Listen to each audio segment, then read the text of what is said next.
Well, it's a pleasure to be here. A somewhat intimidating-looking audience. And I will try to do some of the things that David was promising. David always goes a little bit over the top in his promises, but I will try to live up to it. Okay, so it's election season, and this is a memory test. Who remembers who Admiral Stockdale was? A small fraction of the audience. He was Ross Perot's running mate back in whatever it was, 1988. And there was a debate between the vice presidential candidates. And he was at the podium, and the first thing he says is, "Who am I and why am I here?" So I used to be a theoretical particle physicist, as David said, and I wrote papers with titles that will be total jargon. If we went back far enough, there would be perhaps somewhat less jargon. But about 10 years ago, as he said, I started writing papers that had titles like Precise Physical Models of Protein-DNA Interaction from High-Throughput Data, Quantifying Selection and Immune Receptor Repertoires, and so on. In other words, I started trying to do something that had something to do with biology, trying to make use of whatever it was that I had as a physicist that could be useful in this domain. I'm occasionally asked why I did this. Why did I switch to biology? Well, it wasn't really because of any dissatisfaction with mainstream theoretical physics. It was simply that I had colleagues, physicists, who were in fact pioneering a new field. And the two who had the most influence on me were Bill Bialik and Stan Leibler. And basically they showed me that biology poses fascinating questions for theory and that the time is ripe for attacking them. And so just as an intellectual adventurer, I wanted to follow along, and also as a department chair and somebody responsible for the future of an institution, I felt this was something I should get into to help my institution exploit the opportunities to be even better in the future than they were at the time.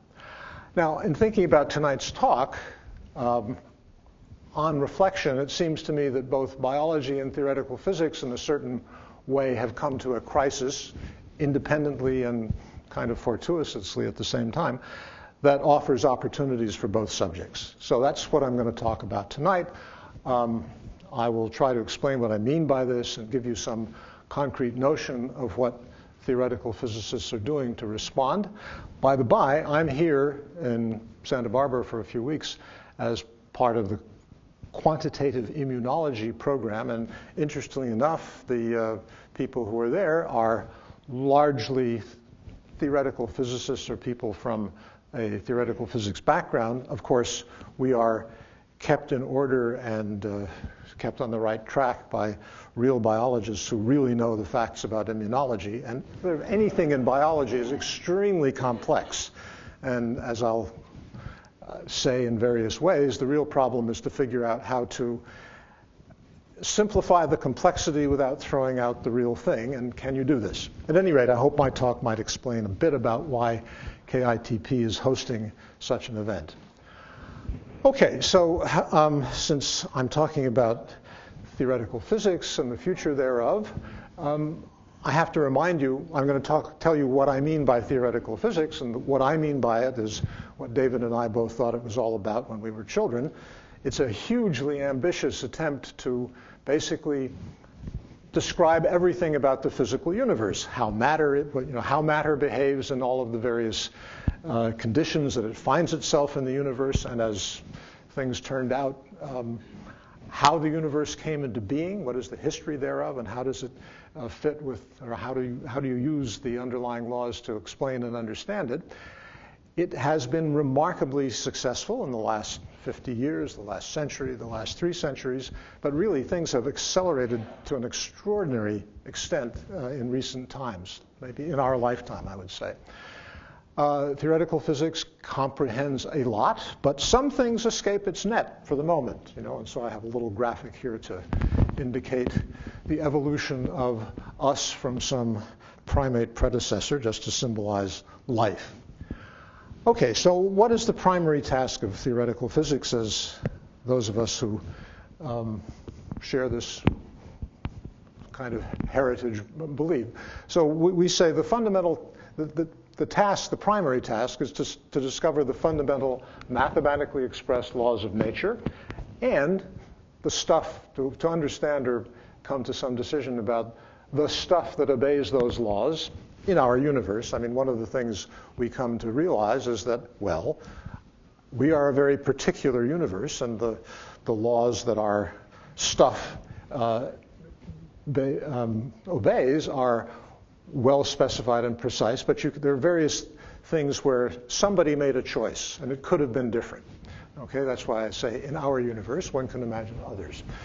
These laws are valid within broad domains of phenomena and are, in some sense, simple. You know, you can write some of them pretty handily on a postcard in shorthand form, and most people know something about what these laws are as they were discovered. We began in the 17th century with Newtonian mechanics and the gravitational force law. 150 years later, Maxwell and associates uncovered the equations of electricity and magnetism that governs the electric and magnetic field, and they have within them special relativity, so you might include that there.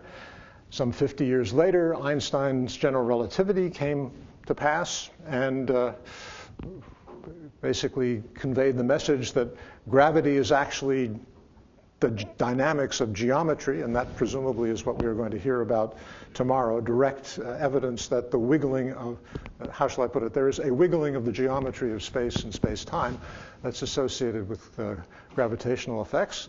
Shortly thereafter, the quantum mechanics of electrons, atoms, and molecules.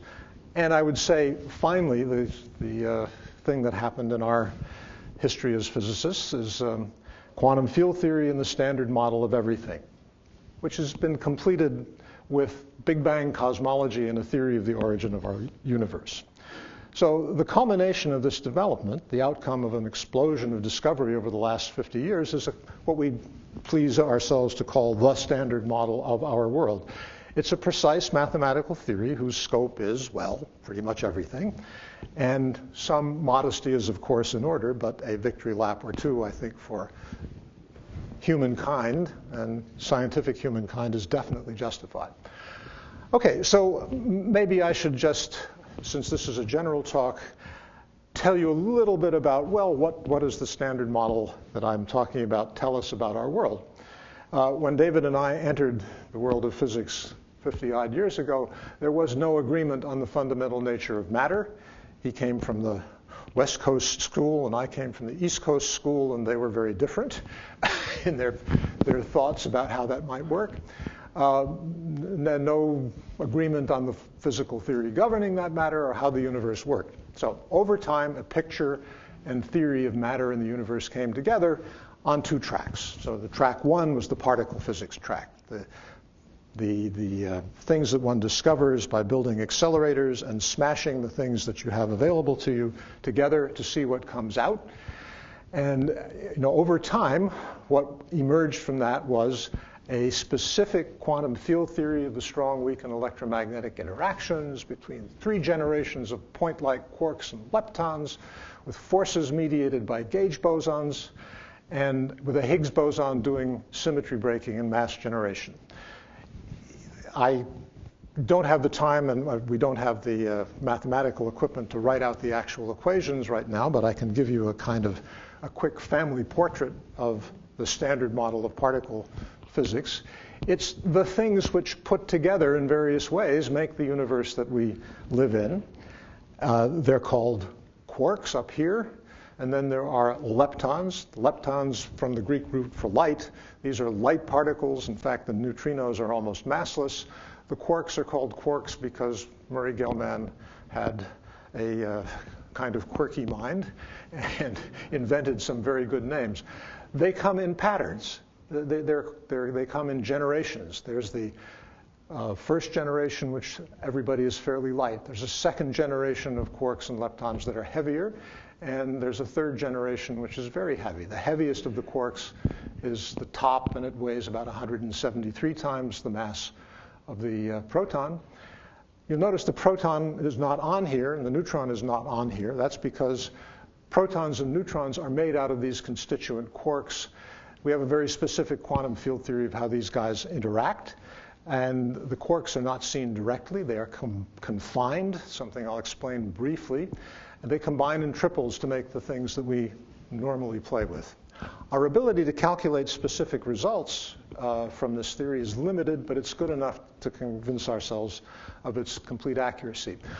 I emphasize point particle constituents. Kind of the whole point of quantum field theory is that it describes the quantum mechanics of entities that really have there's nothing more to describe them than where they are in space and time. There are a few parameters that they can have that go along with that, like what's their mass, what's their spin. But beyond that, you can't say that they are made of something else. They are the modern world's equivalent of Mr. Euclid's point. They have no extension, and we really make use of that in essentially constructing the theory that describes their dynamics, the relevant quantum field theory. There's a cosmology track, which basically, of course, has been being explored for years, but the last 50 years have really seen a gigantic explosion in the power of cosmology. The recession of the galaxies was discovered long ago, almost 100 years ago now, and it suggests just kinematically a Big Bang event when everything was close together, exploded, and blew apart. And the reason why you see things farther away going faster is basically because, well, when the explosion happened, various velocities were imparted, and there's been a certain time since the explosion, and those that were going faster have gotten further away. The exploration of the thermal afterglow of this Big Bang explosion has yielded remarkable results. At the moment, it is a thermal so-called microwave background. It's just electromagnetic radiation of the kind that comes from your stovetop burner when you turn it on and it heats up, except that instead of heating up to, 400 or 500 degrees, it's at 2.75 degrees Kelvin, almost absolute zero. Back at the time of the Big Bang, it was a heck of a lot hotter. Two surprises came out of the cosmology track of investigation. The matter of particle physics is there, but it is a minority player in the census of where's the energy, where's the beef, where's the energy density in the world. There are two things that are not expected from the particle physics track. One of them is dark matter, and the other is dark energy. We can't tell you too much about what they are. The dark matter should be thought of as just basically dust, little particles that have very little, they have a mass, they can reveal their presence by gravitational interactions with the rest of the world, but they interact very weakly, if at all, with themselves and with us. They explain many, many puzzles of astronomy and also how today's universe coalesced from the Big Bang. They're a bit of an embarrassment for those of us who think that particle physics has really got the answer to everything. It's not included, as far as we know, in the standard census. But it's there, and we'll learn more about it without question.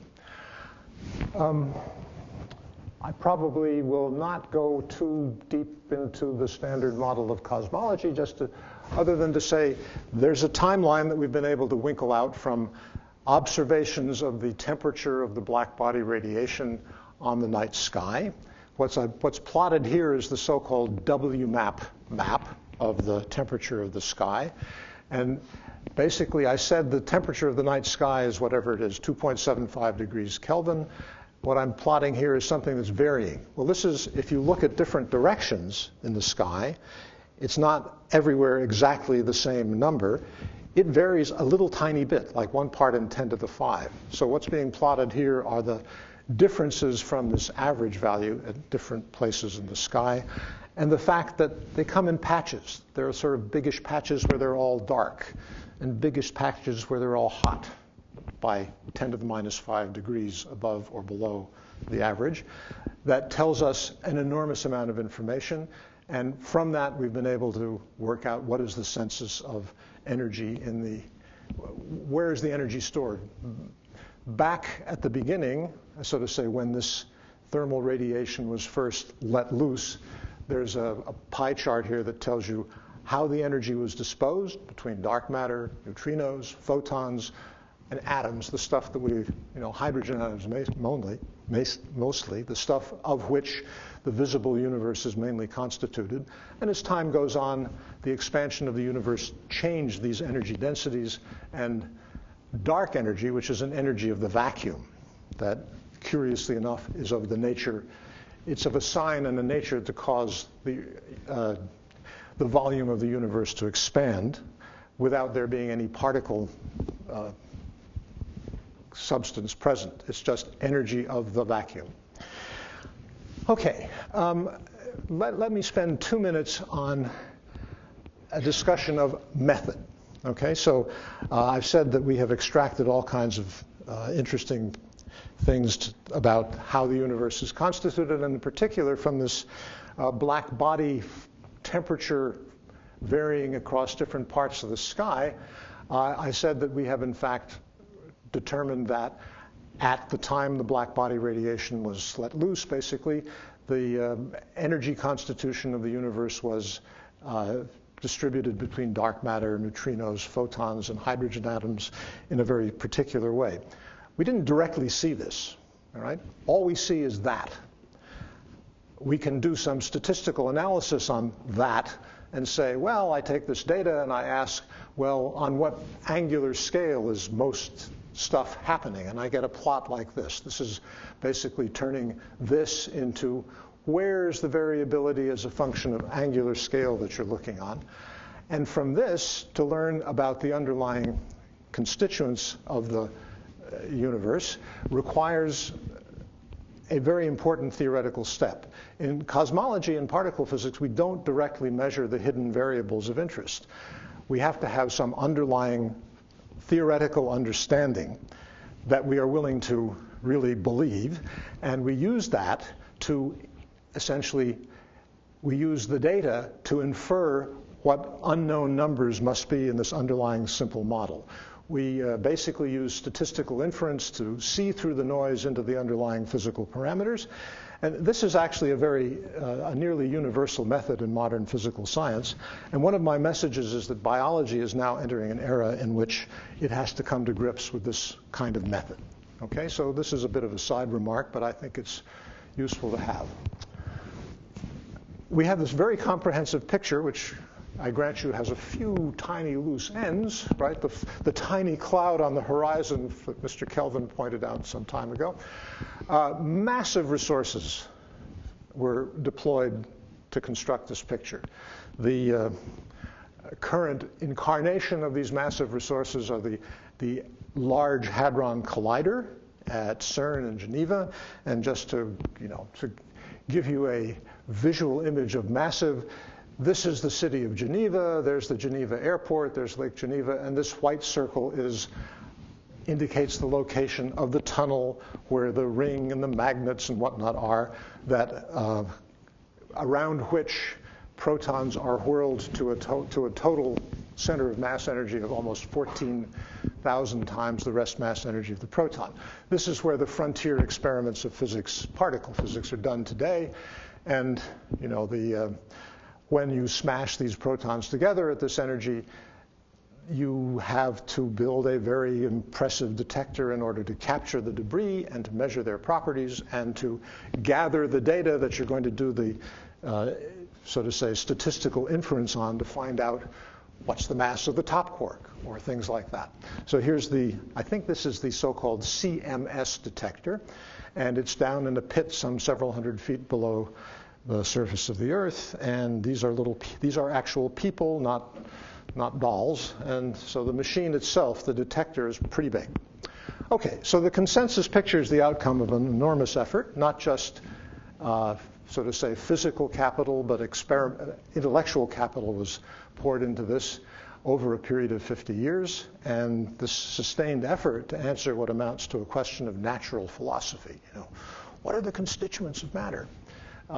Is quite remarkable, and I'd say it's a credit to the human race. I think we can be proud that we had the stick-to-itiveness to get this far.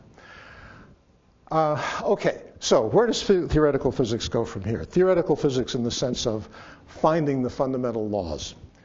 And identifying the players that march to the tune of the fundamental laws.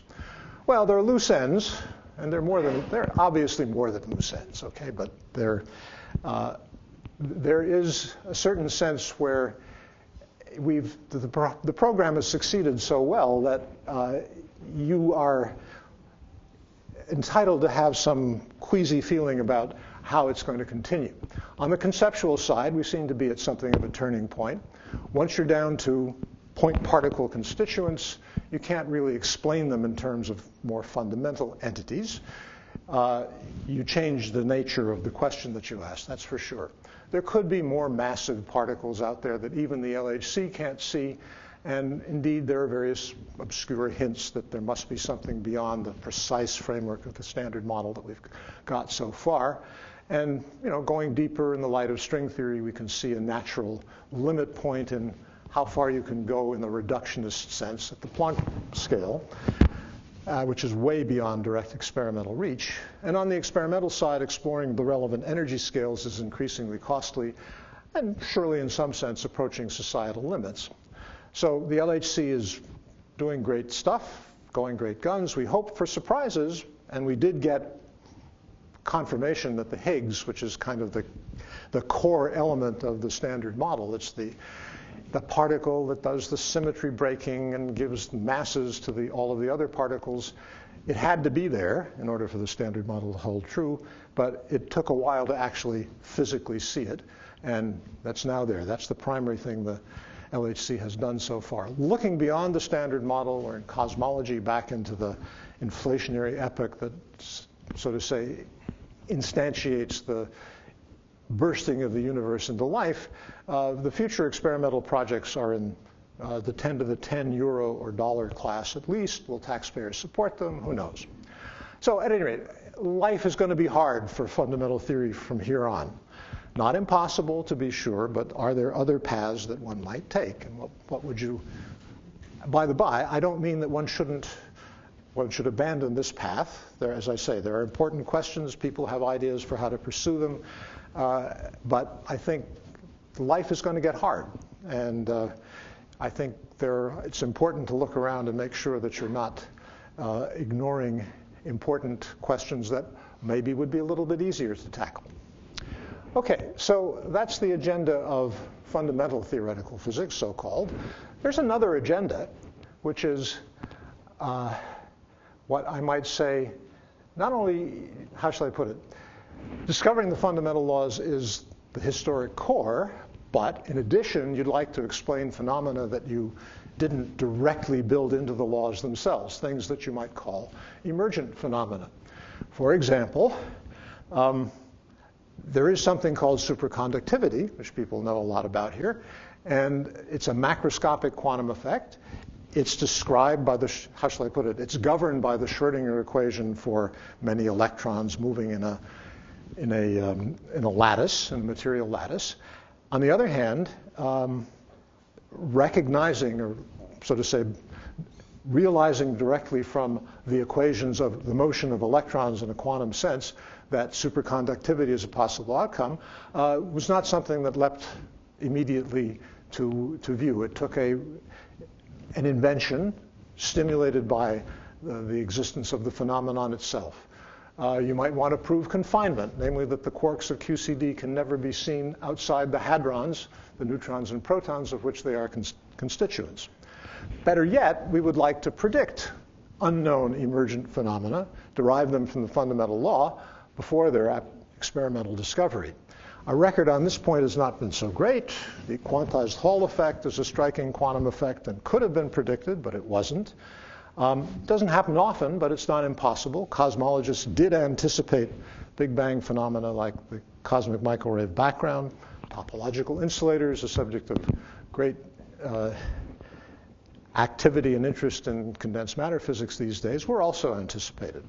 So the good news in any case is that we have so far found that our fundamental laws are able to explain new emergent phenomena as they emerge, usually after the fact.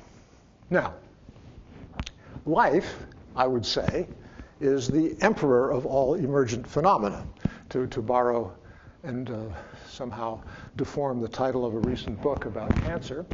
There are phenomena of fundamental importance which are certainly described by the already known fundamental laws, but whose derivation from those laws completely escapes us. I would say the chief of these is life, living matter, if you will. And there are good reasons why it's time to bring the domain of living matter into the realm of predictive mathematical science.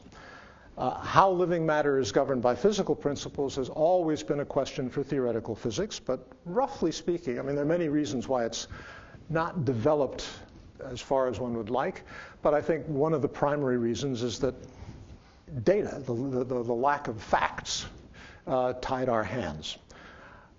The ongoing explosion of quantitative biological data through high throughput sequencing, expression profiling, and a host of other things has created a totally new context for this issue. And on the biological side, it's becoming clear that we need mathematical frameworks like we have in physics to extract meaning from the growing mass of data. That plot of the little fluctuations of the microwave background temperature against the sky, well, that's the data that people got with their measuring devices. And it was only by, so to say, seeing how that fit into a mathematical framework of an underlying theory that meaning could be extracted from that. Biology is going to be, if it is not already, in the same position. So developing this kind of theory is what theoretical physicists do for a living. And you know, the challenge posed by life, living matter, is a major intellectual challenge on a par with our quest for fundamental laws in difficulty. And so I come to the main subject of my talk. I would say I'm going to give you a quick tour of the past, present, and future of this enterprise, and I hope that in the process I'll give you a more concrete idea of what I'm talking about. I would, before launching into this, I think it used to be said that there's no theory in biology, but I think the day may be coming when there is no biology without theory. So that's kind of I could have saved that for the last word, but I'll say it now. All right, so what about the past? Well, theoretical physicists have done some really good stuff for the world of biology in the past in various ways. There's a famous book called What is Life by Erwin Schrödinger, one of the founders of quantum mechanics. And in it, he makes use of physical reasoning and known facts about at what rate mutations are caused by X-rays to basically conclude that whatever it is that's the unit of heredity, it has to be a molecule. It has to be that small, and it has to be. And I think he also basically concluded that a linear polymer molecule would be a pretty good idea because you could mix and match to essentially carry a message, information. In the 70s, John Hopfield, one of the heroes of condensed matter physics, and Jacques Nignot invented or realized the necessity for something called kinetic proofreading for DNA replication accuracy. We have a genome that's 3 billion base pairs long. Every time a cell divides, this genome gets copied. So there are 3 times 10 to the 9 options or opportunities for a mistake to be made.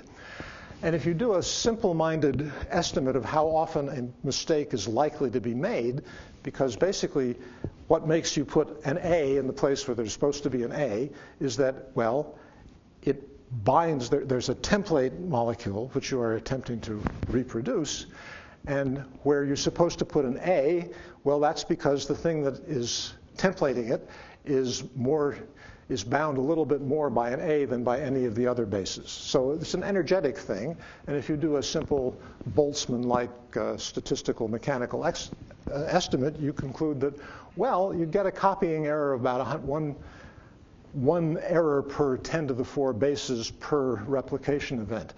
And the actual rate is more like 1 per 10 to the 8, thank God. We only make a few mistakes each time we copy them, not thousands and thousands.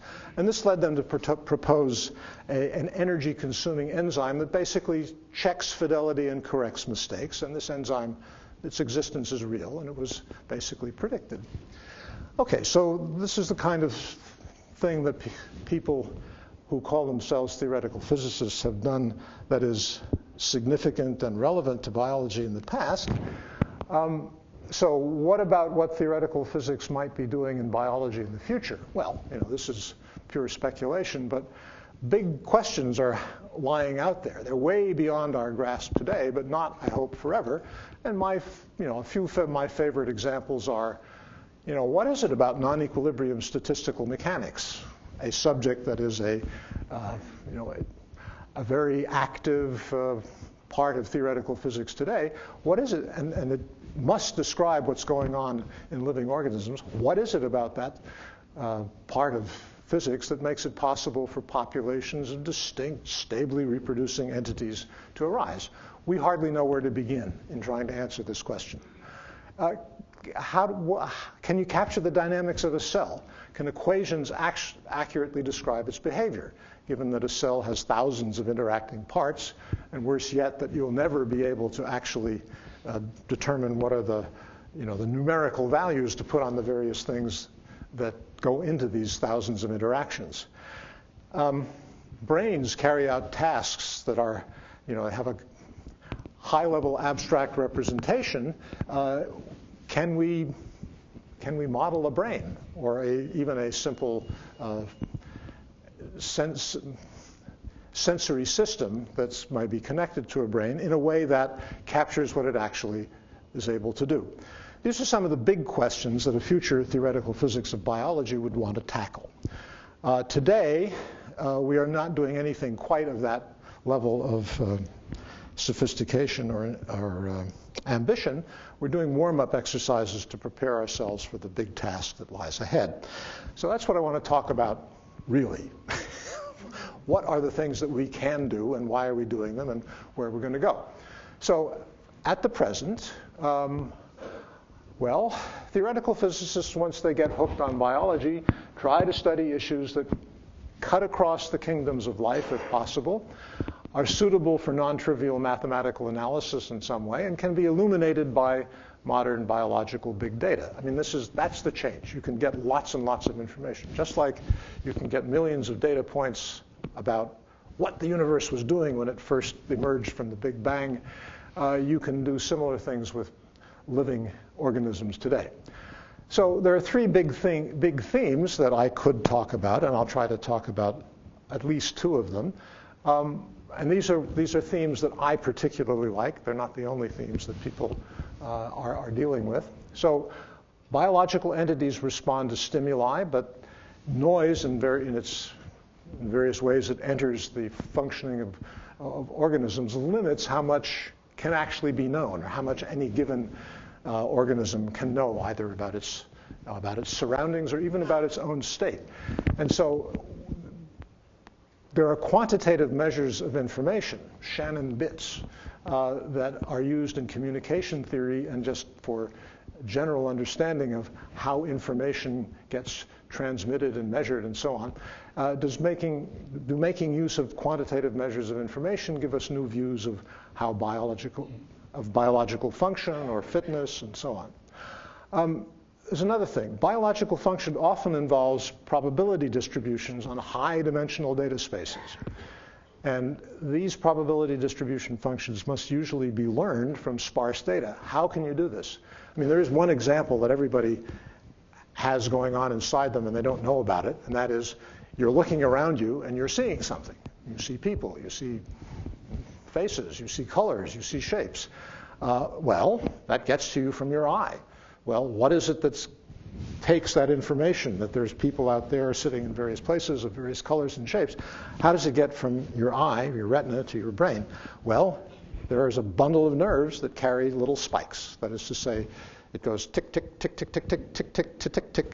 There are a million, roughly speaking, wires that are carrying such a series of spikes to your brain. And somehow that's the message that comes from your eye to your brain. And if you give the eye exactly the same input, you'll get significantly different outputs of spikes going down those nerves. Somehow, what I'm seeing is a distribution of possible outputs of what goes down that many-fibered pipe. So you, sitting around here, you're some probability distribution in the space of signals that can travel down the optic nerve. And understanding how that works and how you could decode the message to get the thing that really is important is something that is worth thinking about. The other thing, could high throughput biological experimental data give access to the wheels and the molecular wheels and gears of cellular function using a similar strategy to what is common in particle physics and cosmology? I'll give you a superficial tour of what theoretical physicists are doing to attack a couple of problems that fall under these general headings, and I'll try and show in what way theoretical physics and biological big data are coming together. Okay, in order to give you this story, I have to just give you a quick summary of, or a quick tour of the basics of gene expression. How are genes turned on and off, okay? In a cell, in your body, you have a chromosome. The chromosome contains the code for some 20,000 or so proteins. They don't all get made at the same rate at the same time. Only some of them get made at some times, and usually it's the appropriate time. How does this work? It's somewhat self-referential, but it works like this. This line is meant to be a stretch of the chromosome, and here is the stretch of the chromosome that contains the code for some particular protein. There is a machine, a protein called RNA polymerase, that sits down at the beginning of the information for this gene and chugs along the gene and pops out a message called messenger RNA that eventually gets turned by the ribosome into a series of amino acids that folds and becomes the protein. Just before the gene begins, there's a stretch called the promoter, which has some base pair sequence, and it has a very specific role. Namely, it's a place where another kind of protein called the transcription factor likes to bind. And the way this transcription factor knows that it wants to bind there is because it recognizes some shortish sequence of DNA bases. So it's a special protein that gets attracted to the DNA and preferentially sits at a place where a particular sequence is found. And clearly, this can do two things. It could either sit down where the polymerase is supposed to sit and start transcribing, in which case it turns the gene off, or if it's here, it could basically attract the polymerase. There could be some attractive interaction between the two. So there are two things of interest to you in this thing, and that is, well, what's the level of the output? What's the concentration of the protein that gets made, and how does it depend on the input, which in this case is the concentration of this regulatory protein, the so-called transcription factor. And if you can measure this sort of thing, what you find is an input-output curve that says, well, here is the concentration of the controller, this transcription factor, low here and high here, and here when you change the value of this concentration of the controller, here's the concentration of the output. And lo and behold, when the controlling guy is low, the output is low. When the controlling guy is high, the output is high. So this is an input-output relation for a particular gene. And it has one feature that's important, and that is that it's kind of noisy. If you fix the input and measure the output a number of times, you will get different answers. You'll get some variability. And the variability can be plotted as a function of the concentration of the input. So it's a switch. It turns something off or on, depending on how big this concentration is. But it is a noisy switch. All right, so what does that do for us? So now I'm going to talk about one thing. That's probably all I have time to talk about. Building a fly embryo bit by bit. So this is a place where if you dig into it, you can see quantification of information doing something useful for you. So a fly starts out as a little millimeter-sized egg that has one nucleus in it, and a signal comes along, and this nucleus starts to divide and divide and divide and divide. And after an hour or two, you might have 10,000 nuclei in the place where you previously had one, all inside this little 1 millimeter-sized egg case. Now, these nuclei are going to, at some point, start making decisions about their future. they have a fate choice to make. Some of them are going to turn into head, and some of them are going to turn into tail, or thorax versus abdomen. How does this work? Well, at the very beginning, before this process even starts, there is a gradient of one of these transcription factors called bicoid in the egg case. And I've plotted roughly what it looks like here. Up front, it's high. Towards the other side, it's low. Here, it's been visualized with some kind of fluorescent stain. And what does this transcription factor do? It controls the output of the nuclei of another protein, which is itself a transcription factor called hunchback. And here's the response of the nuclei to this varying concentration of this initial control protein. And you see that there's a region where they're all on because the concentration of the controller is high enough, and then there's a sharp transition and they're all off.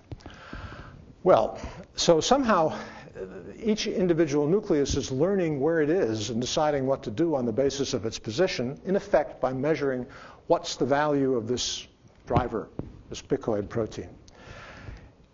You can, if you're a clever experimentalist, you can in fact, for all the thousands and thousands of nuclei inside this egg at this stage, you can measure what's the value of the input concentration inside that nucleus and what's the value of the output concentration. So you can measure the distribution of the input-output pairs over the tens of thousands of nuclei and hundreds or thousands of eggs. Okay? Now, going back one slide, this is the actual, this represents the actual measurement in the fly case. It's noisy, okay? You don't always get the same output. Sometime, if this is the concentration where you're supposed to switch from being a head to a tail, a thorax versus an abdomen, well, this noise is going to confuse you. So the question is, does this machine that connects together these two quantities, the input and output concentration, is it quiet enough? Can it do more than signal just on versus off? Does it do more? Is it capable of doing more than just what I've indicated here? Well, this is the kind of thing that you can at least begin to address with the help of information measures. So if you've got two quantities that can both be measured simultaneously in many, many, many, many different realizations, their correlation, how they're tied together, is best quantified by mutual information. Mutual information is a positive quantity. It's measured in bits. 1 bit means that knowing the value of the output will tell you not the particular value of the input, but just was it in the high region or the low region. You basically can distinguish two possibilities. If you have more bits, more discrimination is possible. Well, in this case, for the fly, we have access to this correlation between these input and output quantities over many, many thousands of instances. And so you can actually evaluate this mutual information quantity. And you find that, well, the mutual information from the data is not 1 bit, not 2 bits, but 1.5 bits. So the fly nucleus is capable of doing more than being a simple on-off switch. Why is this? We're not entirely sure. However, this is where theoretical physics can come in and do something at least amusing. You can ask how big this mutual information could have been given what you know about the input-output machine. In other words, we've measured its properties, and I get to choose the distribution. I don't get to choose in the egg what's the distribution of the inputs. It is what it is. But if I could imagine choosing any distribution of inputs I wanted with this known machine with its noisy properties, I could compute for you, for any given choice of the input distribution, what would be the mutual information between input and output, and I could ask for that distribution of inputs that gave you the best possible mutual information. So this is actually it's the kind of problem that physicists get to learn to solve sort of in the middle of their undergraduate education, and you can apply it to this particular case, and you can find, well, lo and behold, the maximum mutual information that these guys could have between these two critical quantities is 1.7 bits. pretty darn close to what it is in reality. Okay, so for some reason, this beast has decided to do, in some sense, almost the best that could possibly be done.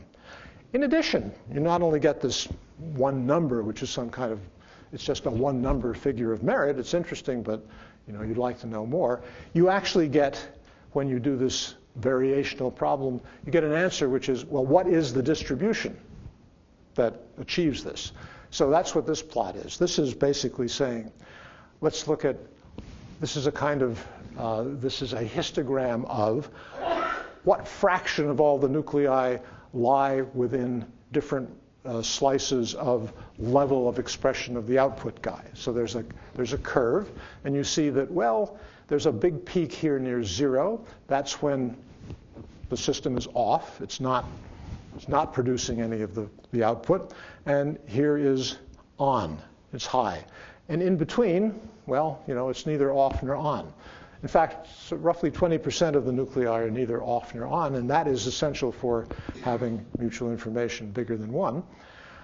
And the red curve is the output of this variational problem, and the black curve is the data. So it's interesting, and it's the sort of thing that a theoretical physicist can't resist doing with this kind of data. And it does focus your attention on something that you would not have otherwise known, and namely that for some evolutionary reason, which is certainly worth pursuing, thinking about, this machine is, in the informational sense, almost doing the best that it could possibly do. And you can track this down a number of steps further and start asking more sophisticated questions, because not only does it have to know where's the head and where's the tail, it has to know where do the feet go, where do the different body segments in the abdomen go, and there are more than just 2 transcription factors that are involved at this stage. There's 6 of them or something like that. And you can start doing some interesting speculation about why it is that we need 1.5 bits for each of the players in this game. But I won't take you there. Let me give you my second story. So my second story has to do with probability distributions, and this is in the context of immune system diversity. Okay, so in your blood, you have lots and lots of red blood cells, but you also have, amongst the white blood cells, you have things that are called T cells and B cells, and these are beasts that are the implementers of immunity, adaptive immunity. So you have many such cells, and these cells have surface receptors. So think of the cell, the T cell or the B cell, or any generic immune cell. It's a little blob. It's a standard cell. It's got a nucleus, but it also has things sticking out from the surface. And in particular, it has surface receptors that are capable of recognizing things like proteins that are on the surface of a virus, or some fragment of some bacterial protein that's being displayed on the surface of one of your cells. And in 0th approximation, it's not really true, but let's buy it for the moment, every single immune cell is different. Every single immune cell displays a different receptor. Why? Well, because you don't know what's going to be thrown at you. You have no idea, and you have to be prepared for anything. And the hope is that if you have a sufficiently diverse repertoire of these receptors displayed on your immune system cells, one of them, or some small group of them, will actually recognize the virus that is, actually bind to the virus that is new and has entered your system. And if it does, it will proliferate and create a small army whose role in life basically is to gobble up these things that it's recognized as being pathogens, things you don't want in you. But the key to the whole thing is that somehow you get these immune system cells that in 0th approximation, each one is different. I mean, the idea is each one is expressing a different protein in the form of a surface receptor whose goal it is to recognize a pathogen and attack it. And it's this diversity that makes the system work. Now, how is it possible? Because these surface receptors are proteins. Proteins are coded for by genes. And the dogma is more or less that, well, a gene is a gene. It's something that's coded for by a string of DNA in your chromosome. Well, these particular guys do something extraordinarily clever, namely, what's in the, so to say, germline DNA is not actually a gene for the surface receptor. There's a stem cell in your bone marrow that makes new immune cells. And in the stem cell, well, there's a region of the genome that contains little elements that are going to be put together to make a gene that's eventually going to be expressed as something on the surface of the cell. And it's the Chinese restaurant menu, roughly speaking. There are a number of options in column A, a number of options in column B, a number of options in column C. And there's a clever enzyme that basically semi-randomly gloms onto one of the dishes in column A, one of the dishes in column B, and one of the dishes in column C, and so to say, brings them all together. So there's a certain amount of, and then when that's done, you have a cell that's got a gene for something that can be expressed on the surface of the cell as a receptor, which could recognize something. There are the number of dishes in this restaurant per column is in a few tens or something like that. So you're not getting an enormous amount of diversity out of calling the waiter. The waiter, however, in coming back from the kitchen, or the chef in the kitchen, does a few other things besides just throwing together those three dishes. The chef chews away a little bit from the beginnings or ends of the gene fragments that were chosen, and another enzyme, just for the hell of it, throws in some randomly chosen bases in between. So when you put all of those things together, gene choice, deletions, insertions, a lot can happen. You can get a lot of different genes out. So you have about 10 to the 7 unique randomly generated immune cell types in your body, and it would be rather useful or interesting to see if you can quantify this diversity and understand in detail how it's generated. So that's each stem cell event is a random event, and what's in your blood is it's a draw of a large number of instances from a machine that's generating stuff at random. So it's a probability distribution, and it's something which you'd like to learn a lot more about. Well, can you actually go and see this thing in detail? No, you can't. But what you can do is harvest T cells from the blood, and in effect, using modern DNA sequencing technology, select out from the genome of these cells that have these varied surface receptor genes, actually get the sequences of those genes directly out. So if you can readily get 10 to the 5 or 10 to the 6th specific examples of what's the sequence of the result. So basically, you can't directly see, this is a little bit like this cosmic microwave background story, you can't directly see the machine that's doing the work, but you can see the output of the work.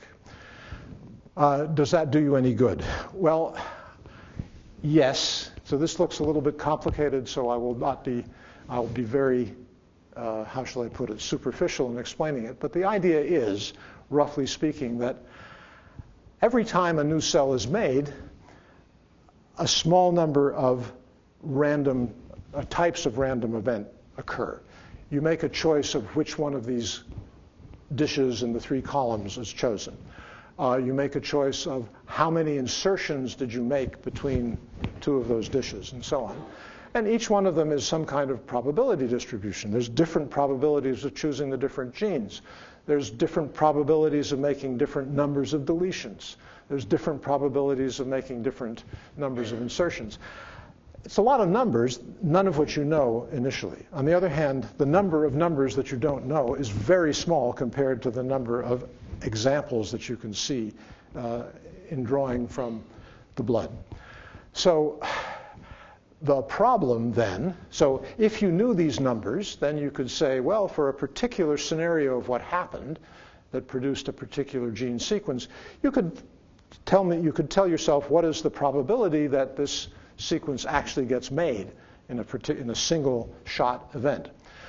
Okay, so where theory comes in, if you like, is that, okay, the true component probability distributions are those that maximize the likelihood this collection of sequences that you actually got were made, all right? And this sounds like a horrible thing to do. You have to essentially make different choices for the values for these probability distributions and fiddle around until you get an answer that is the best you could possibly get for the probability that the whole collection got made. Turns out this is a very easy problem to solve with modern computer hardware and ideas, and one gets some results. So for example, here is the probability distribution of the number of insertions between two of these gene fragments, just to show you the sort of thing that comes out. Namely, the probability of there being no insertions is small. It rises to some maximum somewhere. It's most probable to have 4, and then it dies off. You can have, with low probability, you can have quite a few insertions.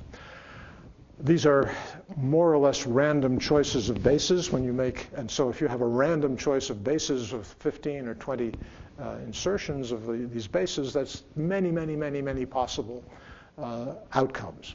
So the total possible diversity is enormous. It's something like 10 to the 13 sequences. And the unique clones that we observe in our bodies come nowhere near to sampling the sequence diversity. We're able to get sharp results because we assume that the sequence diversity has a hidden source that's a lot simpler than what's coming out. And there's a kind of amusing thing that you can see, which is that, well, because there's such a large possible diversity, and because you have such a small fraction of that diversity actually present in you, if I take your blood and ask, well, are these two human beings, or are they different? There'll be almost no overlap. Very few sequences will be shared between the two of you. And the question is, if there are some that are shared, and there typically are, does that mean anything? Or is it just random chance?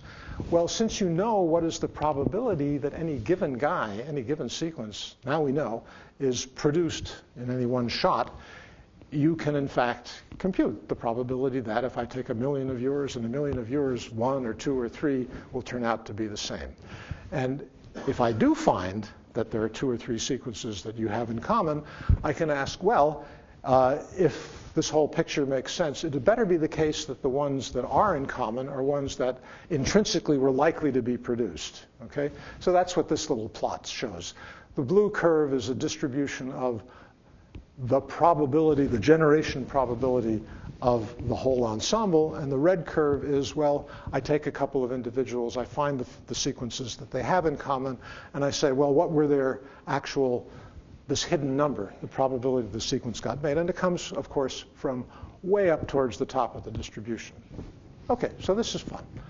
And these two things are examples of what a theoretical physics approach can lead you to. It's really adapting some of the attitudes, if not specific techniques, of modern particle physics and cosmology to the data that you get to play with in modern biology. So, okay, so why did I tell you these particular stories? Well, each is a specific instance of a broader class of conceptually simple problems spanning the tree of life, and for which big data, in quotes, is available. So in the first one, well, information transmission problems are ubiquitous, and data adequate for quantifying how well it's transmitted can now be collected in many, many systems. And there are a whole bunch of problems that you should be addressing if you begin to understand how to quantify information in transmitting from one form to another. The correlated probability distributions on high-dimensional data spaces, the problems of learning them from sparse data are everywhere. I've mentioned the business about, well, your brain is getting a sequence of random spikes coming down the optic nerve, and it somehow turns it into the picture that you're seeing. I assume you're seeing the same thing I'm seeing, more or less, but this is a problem that philosophers have struggled with over the centuries, and I don't know. You could be a figment of my imagination or vice versa. That's why you get to ask questions. This was a theorem David will understand this. Johnny Wheeler is a great physicist, but a man of, and he was a fixture at Princeton for even longer than I have been a fixture, but he was certainly a more remarkable physicist than I am. And he had all kinds of quirks and foibles, and I had to say that he was, how shall I put it, he was the counterexample to the solipsist position. I could well imagine that I was a figment of his imagination, but there's no way he'd be a figment of mine. Such people are very valuable, right? They really nail down important philosophic positions. There's one that I can't fail to mention. We now have sequences for what do they call them? Homologous proteins, proteins that do more or less the same thing in different organisms. Okay, so, and for some things, the number of organisms that have a protein that does roughly the same thing is in the thousands. You know, not millions, but thousands. And so, you know, you have an enzyme that catalyzes a specific kind of reaction, and you know that the one in E. coli is basically the same as the one in chicken. I mean, it's doing the same thing. And you look at the sequence. It's similar, but it's not the same.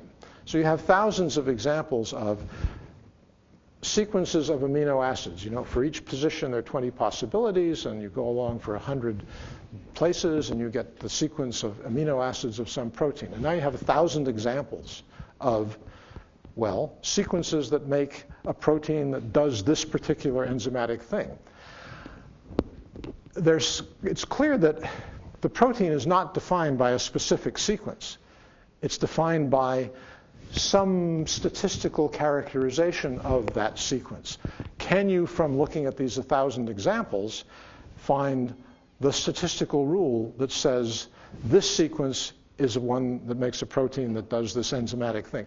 There's an extremely clever experimentalist who glommed onto this and in some mysterious way, in effect, took the 1,000 sequences and converted that into a black box, which no theorist was able to understand. But basically, you could push a button on the black box, and it would produce a new sequence that had never been seen in the universe before. Because think of it, 100 examples, a 100 amino acid sequence where each amino acid can have 20 different values.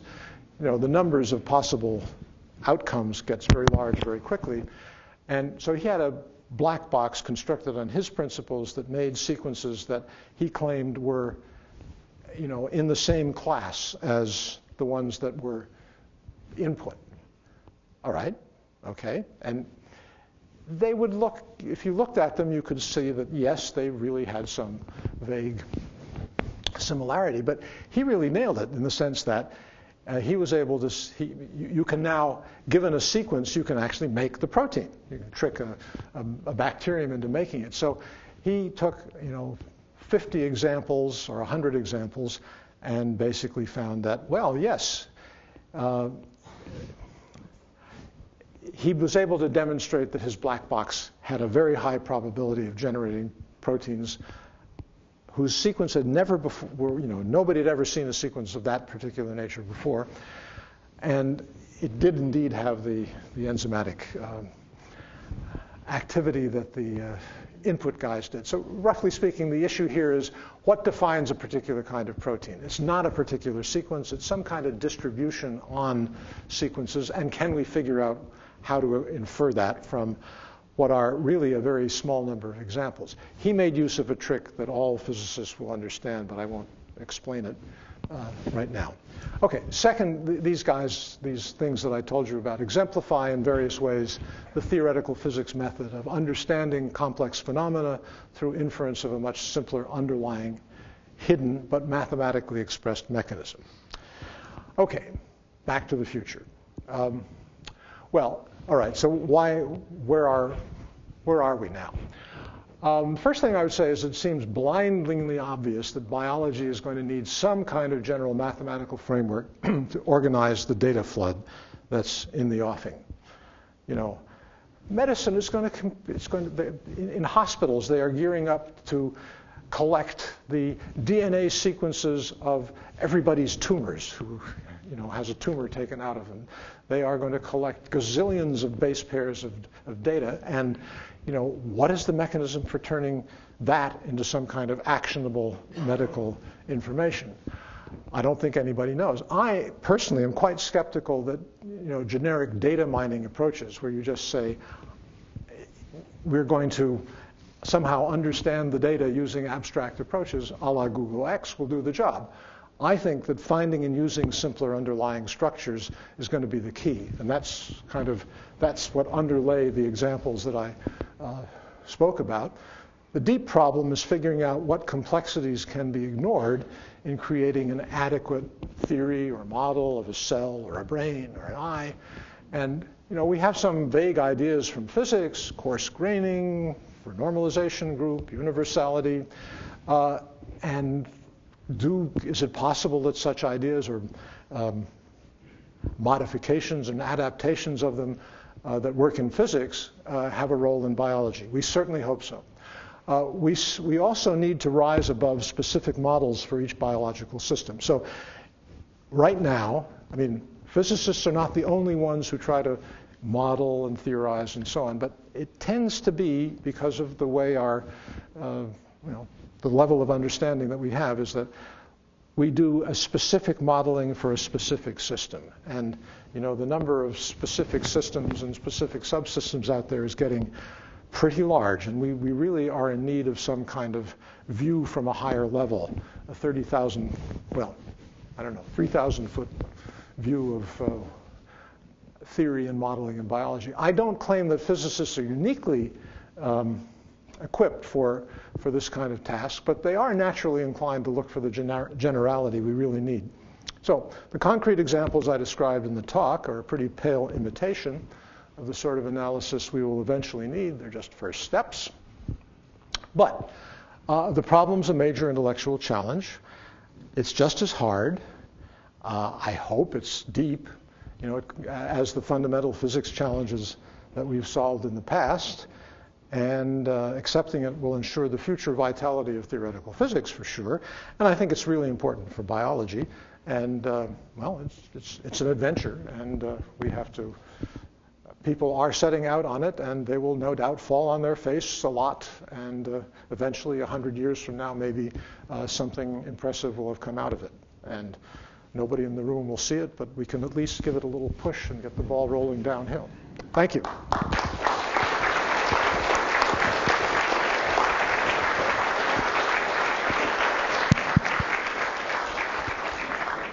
Questions? Let David have the first question.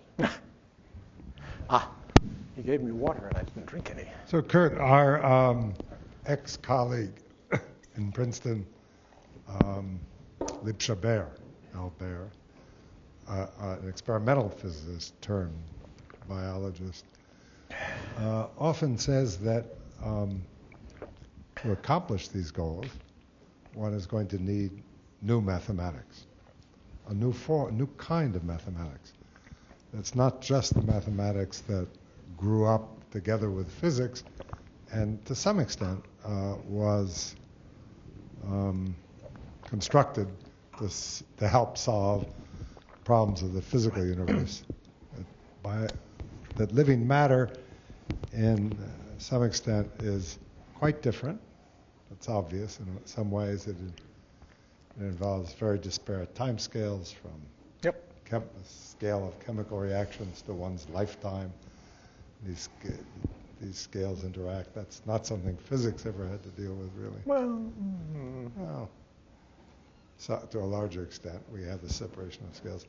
And then information plays a role in biology that it never plays in ordinary physics. So for those reasons, although he never explains exactly, he claims that to achieve this truly new kind of mathematics will be required. Do you agree? Well,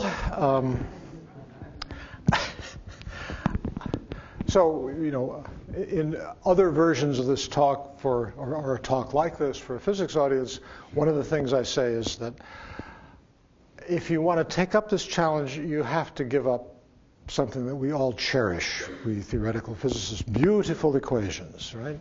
Beautiful mathematics that has been developed over the last couple of centuries and that we have learned, somehow there's this mystical symbiosis between the laws of physics and mathematics, and it just goes on and on and on. It's been going on in string theory and modern mathematics for the last 20 years. No beautiful mathematics has come out of this kind of thing yet. And it may very well need some kind of new mathematics, some kind of discrete mathematics. I mean, this is truly, I don't have a clear answer to this. When people actually try to do specific things now with what they've got in their head and what the data makes available, they use dumb old mathematics. In fact, mathematics of the kind that, we thought was sort of dull when we were learning it in undergraduate school. Ordinary differential equations and stuff like that. But, there are mathematicians that get some really amazing results for, inference of what's underneath some data structure, right? Some data is an interesting problem. So there are people like Terence Tao at UCLA, who have proven theorems about the ability to get exact results out of, so to say, noisy data under the right circumstances.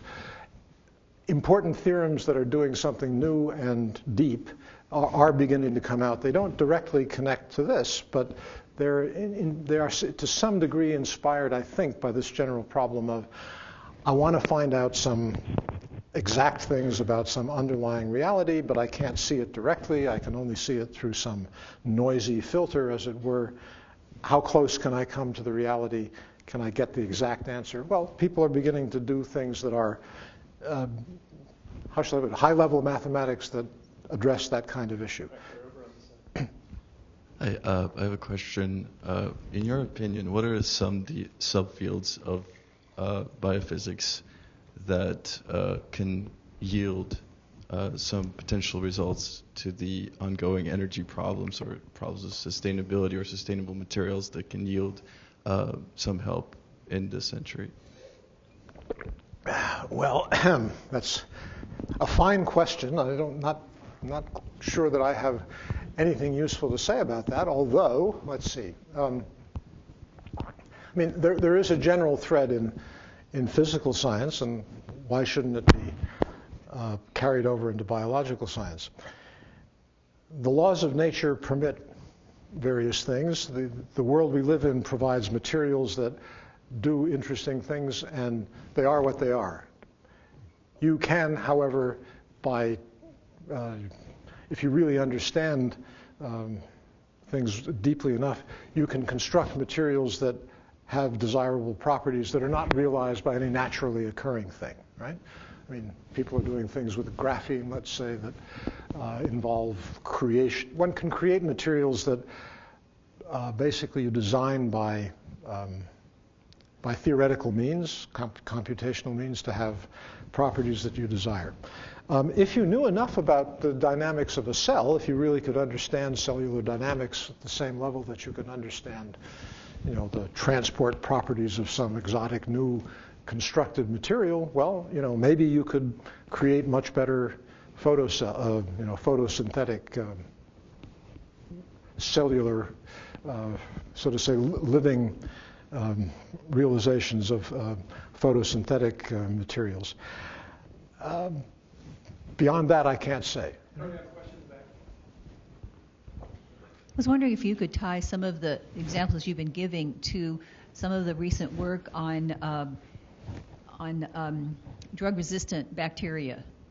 Well,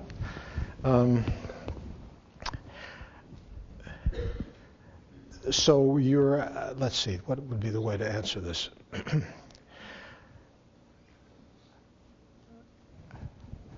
Well, drug-resistant So drug resistance, I guess, in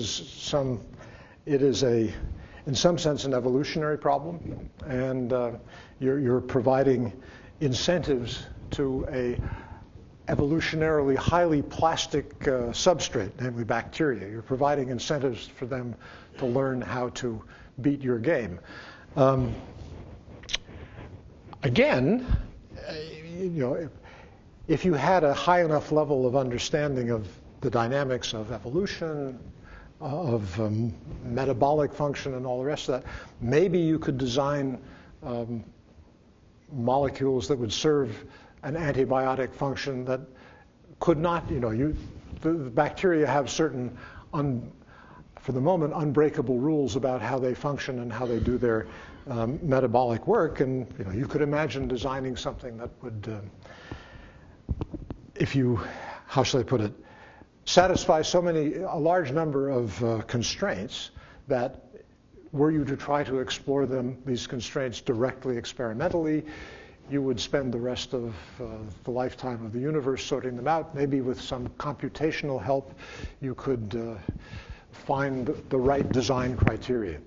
I mean, people are doing, one of the things that was talked about in one of our seminars in this program that I'm here for was designing a vaccination strategy to, how shall I put it, to vaccinate well. It's sometimes a good idea to essentially stimulate the immune system by more than one antigen.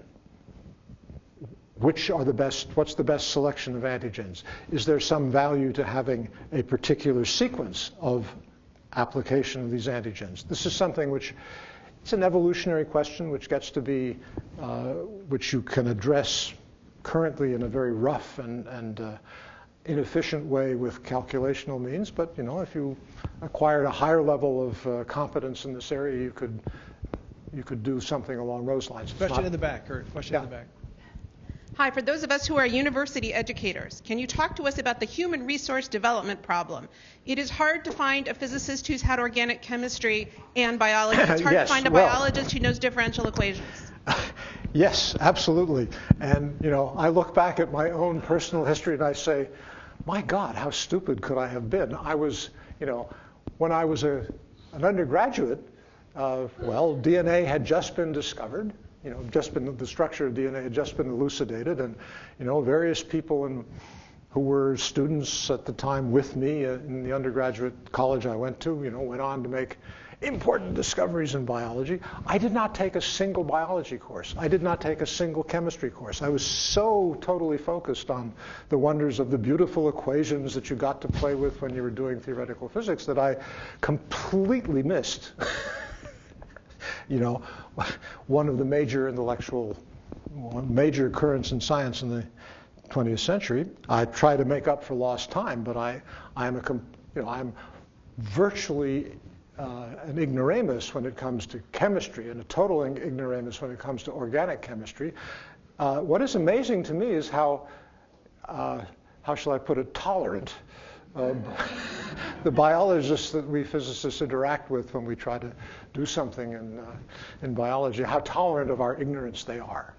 So we must be offering something that they find useful, because we certainly put our foot in our mouth over and over and over again. Okay, so but to try to be a little bit more serious about. I was going to stop you right there while you were ahead. So let's thank Curt, and I want to remind everybody.